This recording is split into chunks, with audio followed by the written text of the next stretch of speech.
In 1963, a man in central Turkey was renovating his house. He knocked down a wall in his basement. Behind the wall, he found a room. Behind that room, he found another room. Behind that, a passage that descended into solid rock. He followed it down, one level, then another, then another. By the time archaeologists finished mapping what he had stumbled into, they had counted 18 levels carved straight down into the earth. 280 feet of depth, space for 20,000 people, ventilation shafts running from the surface to the bottom, rolling stone doors designed to be sealed from the inside. And then they found the others. More than 200 underground cities hidden across the same region. The question that mainstream archaeology has never satisfactorily answered is simple. What were these people hiding from? What threat was severe enough to drive entire populations underground for years at a time? I am Aeon. I do not ask you to believe me. I ask you to look at the evidence. What you are about to learn challenges the standard account of who built these structures, when they built them, and why. The evidence I will present is verifiable. The cities exist, the dates are debated, the engineering is undeniable. By the end of this, you will understand why the official explanation that these were ordinary refuges built by ordinary peoples to hide from ordinary enemies does not account for the strangest features of the underground world beneath Cappadocia. The man who found the entrance in 1963 was named, in some accounts, Demir. In other accounts, his name is given differently. The Turkish records of the discovery are inconsistent. What is consistent is the location. The town is called Derinkuyu, which means deep well in Turkish. The region is Cappadocia, in the highlands of central Anatolia. It is a landscape unlike almost any other on Earth.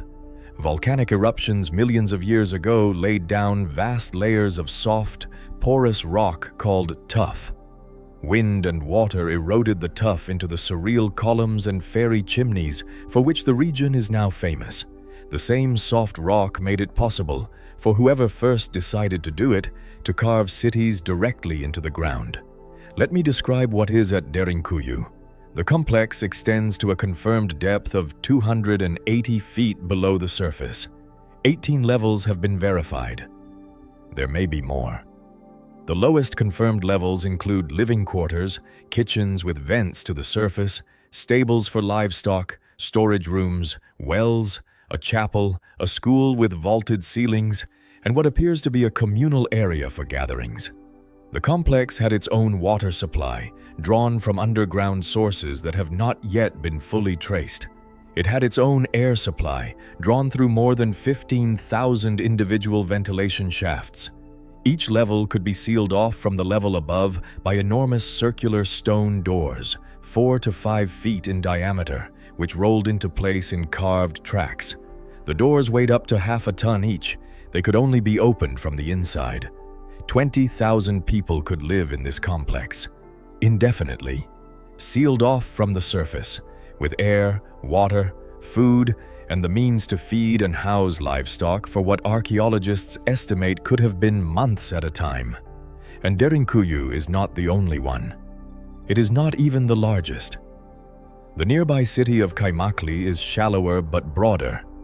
The city of Ozkonak has its own peculiarities, including narrow holes drilled through the walls that researchers interpret as channels through which boiling oil could be poured on attackers below. Across the Cappadocian highlands, surveys have identified at least 200 underground complexes connected by tunnels. Some of those tunnels run for miles. The tunnel between Derinkuyu and Kaymakli alone is over 5 miles long. The complete network has never been fully mapped. New chambers and passages are still being discovered. Now consider the dating. This is where mainstream archaeology becomes uncomfortable.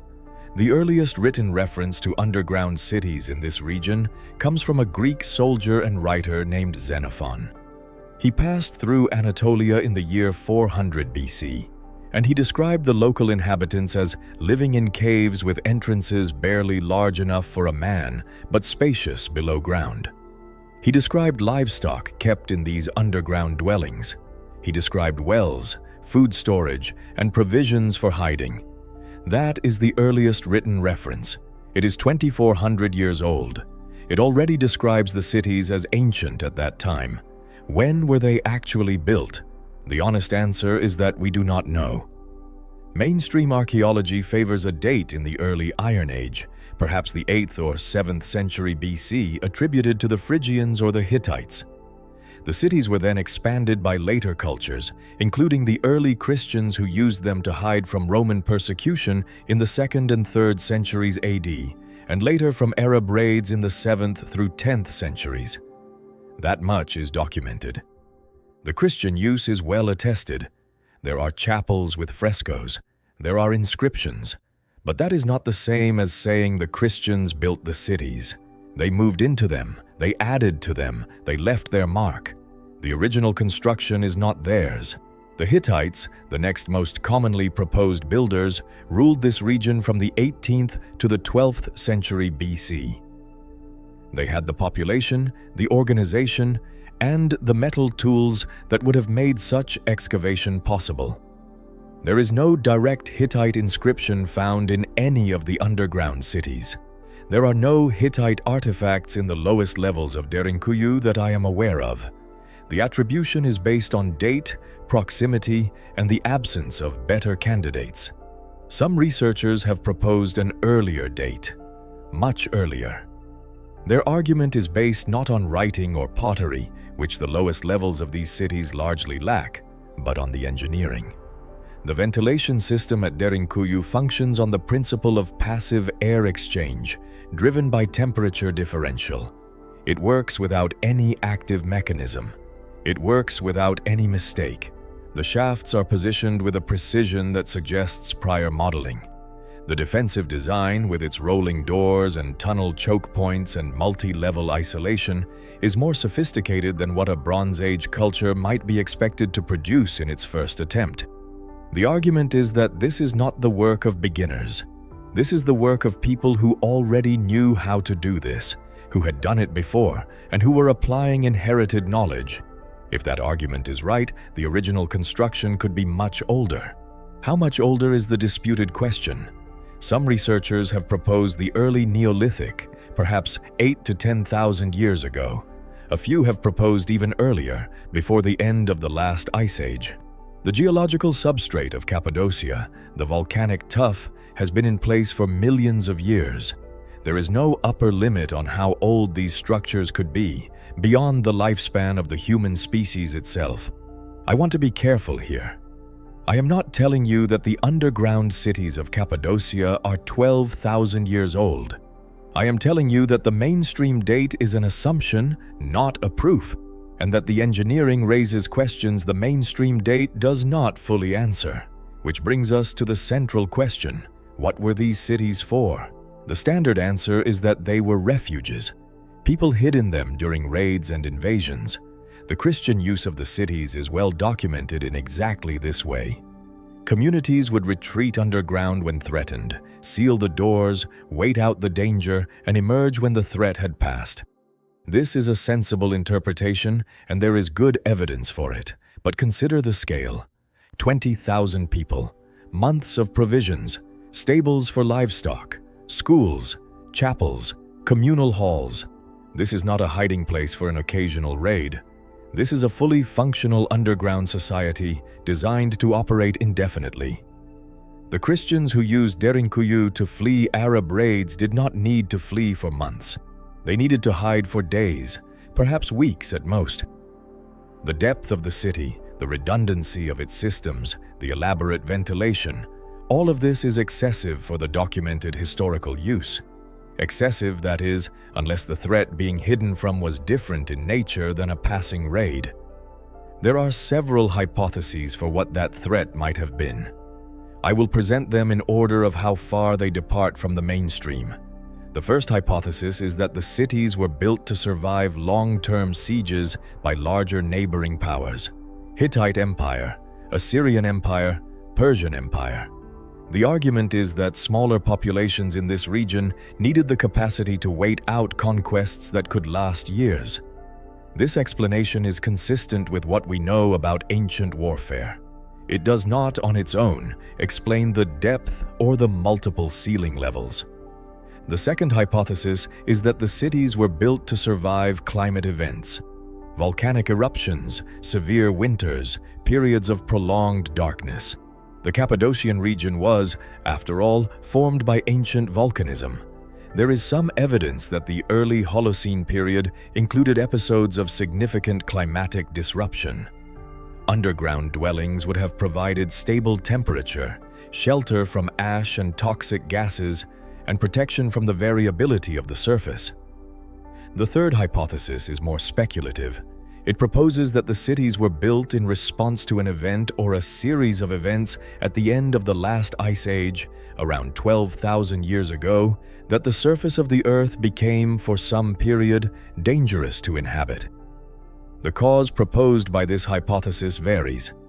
Some researchers point to evidence of a comet impact at the start of the Younger Dryas climate event. Some point to massive flooding from melting ice sheets. Some point to atmospheric disturbances that would have made daylight unsafe. The honest assessment is that the evidence for a global catastrophe at this date is genuinely contested in mainstream geology and archaeology. There are credible researchers on multiple sides of that question. What there is not yet is consensus. What is consistent across all the alternative hypotheses is the observation that humans do not, in general, dig 280 feet straight down into solid rock unless they have a very strong reason. The energy cost is enormous. The engineering challenge is severe. The willingness to live underground for extended periods is, for most of human history, low. People who built these cities had a reason that justified the cost. And the cost was high enough that the reason cannot have been trivial. Let me give you one more piece of evidence to consider. The Cappadocian underground cities are not the only such structures in the world. There are similar complexes, smaller in most cases, but functionally comparable, in Iran, in Jordan, in northern China, and in the Andes of South America. Their dates are debated. Their construction periods are debated. Their purposes are debated. But the pattern itself of human populations building elaborate underground refuges in widely separated parts of the world is a pattern. Patterns demand explanation. The mainstream explanation that each of these was an independent local response to local threats is possible. It is also tidy in a way that the underlying evidence may not support. I want to close with a thought, not a claim. Whoever built Derinkuyu did so in the dark. They worked downward, away from the sun, into solid rock, using whatever light they could carry. They carved chambers that would house the children and grandchildren of the people doing the work. They built systems redundant enough to fail and still function. They sealed every level so that even if the level above was compromised, the levels below could survive. They designed the doors so that no one outside could open them. That is not the architecture of a culture confident in its safety. That is the architecture of a culture that had learned somehow that the surface could not be trusted. That had learned it once, or had learned it many times, and that had decided that some part of the human family in this corner of the world would survive whatever came next, even if everything above ground did not. What were they hiding from? The mainstream says raiders. The deeper reading of the engineering suggests something larger. The cities themselves do not answer. They preserve. I am Aeon. I have shown you what survives. The depth, the doors, the ventilation, the scale, the pattern repeated across continents, the dates that do not quite line up with the most comfortable explanations. I will not tell you what they hid from. I will tell you that they hid, and that they hid carefully enough and skillfully enough that whatever they were afraid of, the cities outlasted it. The cities are still here. They are open to visitors. You can walk down into them. You can see the doors. You can put your hand on the walls and feel the chisel marks. Most people who do this come away with the impression that they have stepped into something older than they were told. That impression is not evidence. The chisel marks are evidence. The depth is evidence. The doors are evidence. The question they pose has been waiting since before history began. It is still waiting.